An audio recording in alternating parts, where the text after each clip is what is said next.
بسم اللہ الرحمن الرحیم کہ چار سب ہوں گے تو پانچ ہو گئے. پانچ سبق کا خلاصہ ہو چکا ہے. اب یہ چھٹا اور ساتواں سبق. کون سا بھائی؟ چھٹا اور ساتواں سبق جملہ انشائیہ اور اس کی قسمیں. جملہ انشائیہ اور قسموں کا بیان ہے. ہم جملہ انشائیہ اور اس قسموں کو سمجھتے ہیں. جملہ انشائیہ کتنی قسمیں بھائی؟ جملہ انشائیہ کتنی قسمیں؟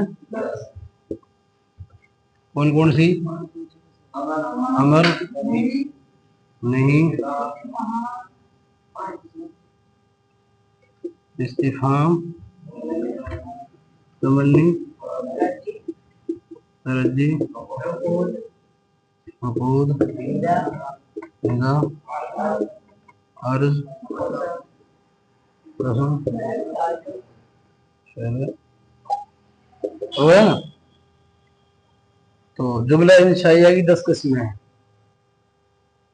امر، نہیں، استفہام، تمنی، ترجی، عقود، ندا، عرض، قسم، فعل تعجب.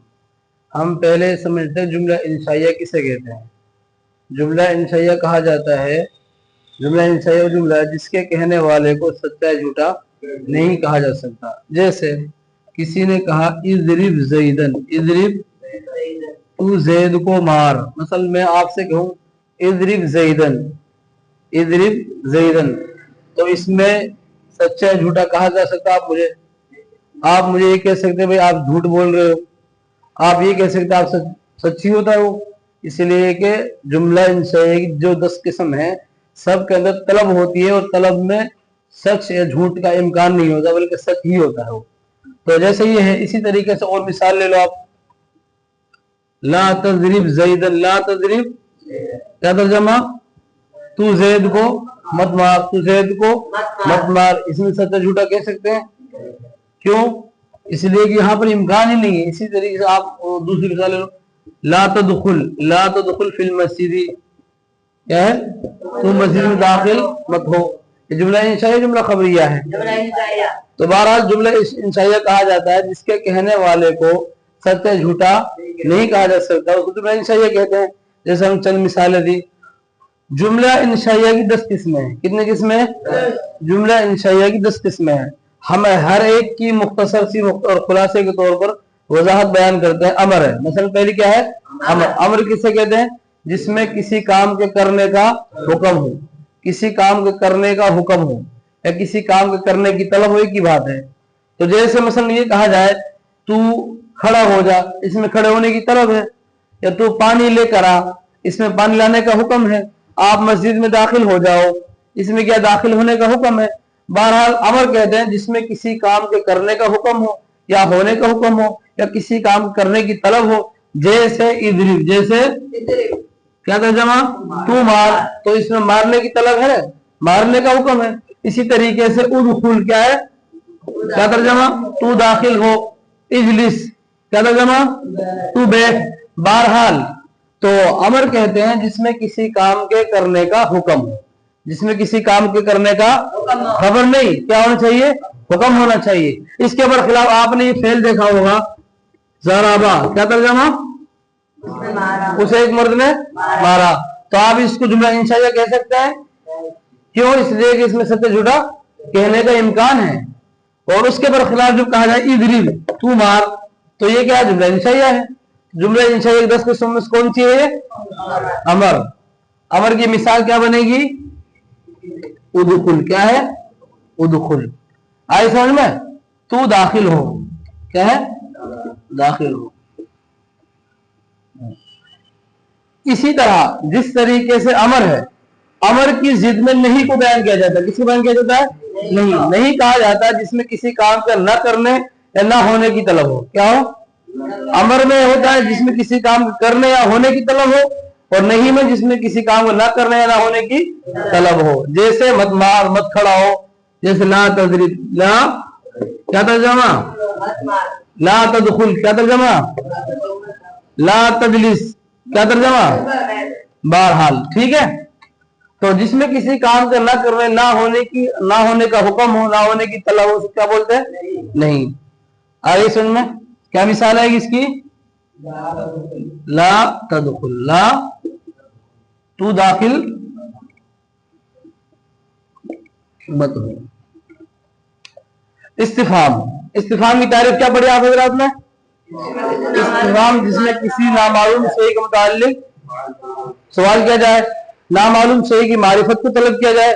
معرفت کا مطلب سوال ہی ہوتا ہے، یعنی کہ نامعلوم شے ہے، ہمیں کسی چیز کے بارے میں علم نہیں ہے۔ مثلا میں آپ سے پوچھوں کہ آپ کے کتنے بھائی ہیں، مجھے تھوڑی نہ پتا ہے آپ کے کتنے بھائی ہیں، تو یہ نامعلوم شے ہے۔ اگر میں سلمان سے پوچھوں کہ بھائی کم اخل لگا، تیرے کتنے بھائی ہیں، تو یہ سوال ہے کہ نہیں؟ اس کو کیا بولیں گے؟ استفہام۔ کیا بولیں گے اس کو؟ استفہام۔ اسی طریقے سے کوئی بچہ مجھے میرے پاس شکایت لے کر آیا کہ بھائی میں فلاں نے پیٹا ہوں، اب میں نے اس سے پوچھا کسی سے پوچھا حل ضرب زید، کیا زید نے مارا، یعنی جو اس کا نام زید تھا، مثلا اس کے طور پر مثال کے طور پر اس کا نام زید ہے، تو اب میں آپ سے پوچھوں حل ضرب زید، کیا زید نے مارا، تو اس میں استفہام ہے کہ نہیں؟ نامعلوم شے کے متعلق سوال کیا جائے اس کو کیا بولتے ہیں؟ استفہام۔ کیا بولتے ہیں اس کو؟ استفہام۔ جیسے حل ضرب زید، جیسے حل ضرب زید، حل، اسی اس کے بعد ایسے ہی حل زید قائم، کا ترجمہ کیا زید کھڑا ہے، کیا زید کھڑا ہے۔ اس طرح اور بھی بہت ساری مثال آپ بنا سکتے ہیں۔ ادخل زید، کیا زید داخل ہو گیا، زید قائم، کیا زید کھڑا ہے۔ آ رہی سمجھ میں؟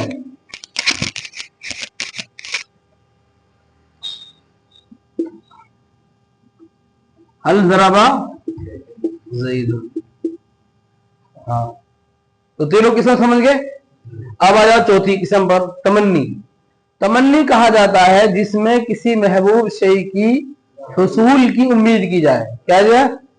مثلا کوئی محبوب شے ہے، پسندیدہ چیز ہے، اب کوئی انسان اس کے حاصل ہونے کو طلب کرے، حاصل ہونے کی امید کرے، تو اس کو کیا بولتے ہیں؟ تمنی۔ کیا بولتے ہیں اس کو؟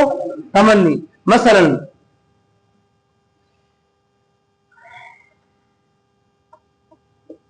لیتا زیدن حاضر، لیتا زیدن، کاش کے زید حاضر ہو جائے، کاش کے زید حاضر ہوتا۔ چونکہ زید محبوب شے ہے، کیا ہے زید؟ محبوب شے ہے، لہذا اس کے حاصل ہونے کی، اس کے حصول کی امید کر رہا ہے کوئی بندہ اس کو چاہنے والا۔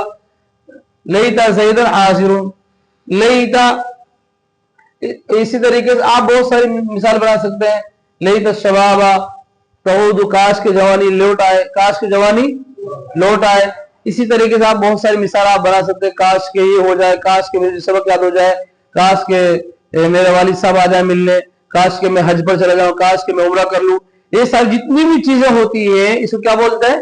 تمنی۔ کیا بولتے ہیں اس کو؟ تمنی۔ اس میں بھی یہی ہوتا ہے کہ جو جملہ انشاء کی پوری 10 قسمیں ہیں، یہ 10 قسمیں ایسی ہیں جس میں کسی میں بھی جھوٹ کا امکان نہیں ہوتا۔ کیا ہوتا بھائی؟ جھوٹ کا امکان نہیں، اس لیے اس کو جملہ انشائیہ کہتے ہیں۔ جملہ انشائیہ کہا جاتا ہے جس کے کہنا سب سے جھوٹا نہ کہا جا سکتا ہو۔ بہرحال تمنی جیسے لیتا زیدن حاضر۔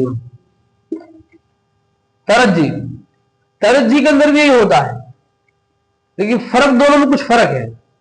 ترجی کہتے ہیں جس میں ممکن شے کے حصول کی امید کی جائے، اس کی ممکن شے کے حصول کی امید کی جائے، جیسے لعل امرن غائب، شاید کہ امر غائب ہو، شاید کہ امر غائب ہو۔ امر کا غائب ہونا ممکن ہے کہ نہیں؟ آ رہی سمجھ میں؟ تو بہرحال ترجی کہتے ہیں جس میں کسی ممکن شے کے حصول کی امید کی جائے، کیا بولتے ہیں؟ ترجی۔ کیا بولتے ہیں اس کو؟ جیسے لیتا امرن غائب، لیتا امرن غائب، شاید کہ امر غائب ہو۔ تمنی کا ترجمہ کاش ہوتا ہے اور ترجی کا ترجمہ شاید ہوتا ہے۔ اب اس کو چھوڑ کر، اب اس کو یہی رہنے دو، اب ہم سمجھتے ہیں کہ تمنی اور ترجی میں فرق کیا ہے۔ دو چیزیں، دونوں میں کسی شے کے حصول کی امید کی جاتی ہے، تمنی میں بھی حصول کی امید کی جاتی ہے، ترجی میں بھی، لیکن دونوں میں فرق کیا ہے؟ دونوں میں فرق دو اعتبار سے فرق۔ کتنے اعتبار سے بھائی؟ دو۔ ایک پہلی بات تو یہ جو تمنی ہے اس میں محبوب شے ہوتے ہیں، کیا ہوتی ہے بھائی؟ جس کے حصول کی امید ہوتی ہے کیا ہوتی ہے؟ محبوب شے. کیا ہوتی ہے؟ محبوب شے. اس کے برخلاف ترجی. ترجی میں کیا ہوتا ہے؟ محبوب اور غیر محبوب دونوں. محبوب غیر محبوب کا سمجھ رہے مطلب یعنی چاہے پسندیدہ ہو چاہے نہ پسندیدہ ہو, دونوں کے حصول کی امید کی جا سکتی ہے. ایک فرق سمجھ میں آیا؟ تمنی کے اندر صرف کس حصول کی امید کی جائے گی؟ محبوب. کس کی جائے گی؟ محبوب. اور ترجی کے اندر صرف ہے دونوں کی, یعنی چاہے محبوب ہو چاہے غیر. ایک فرق سمجھ میں آئے. اور جو دوسرا فرق ہے, جو دوسرا فرق وہ اس اعتبار سے ہے کہ تمنی کے اندر ممکن اور غیر ممکن,